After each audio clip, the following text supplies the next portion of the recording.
ছোট্ট বন্ধুরা, আমি এখন তৃতীয় শ্রেণীর আমাদের গ্রাম কবিতা পড়ে শোনাবো। কিভাবে ধীরে ধীরে মুখস্থ করতে হবে।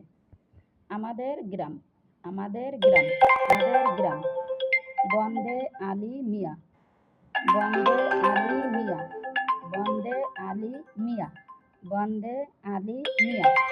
আমাদের ছোট গায়ে, আমাদের ছোট গায়ে, ছোট ছোট ঘর, ছোট ছোট ঘর, ছোট ছোট ঘর। থাকি সেথা, থাকি সেথা, সবে মিলে, সবে মিলে।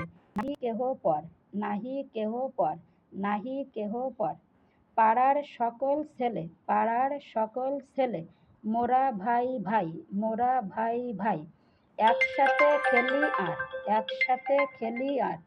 পাঠশালে যাই, পাঠশালে যাই, পাঠশালে যাই।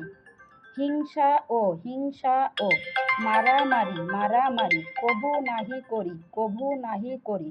পিতা মাতা, পিতা মাতা, গুরুজনে, গুরুজনে, সদা মোরা ডরি, সদা মোরা ডরি। আজ এই পর্যন্ত। ভালো থাকো সবাই। আসসালামু আলাইকুম।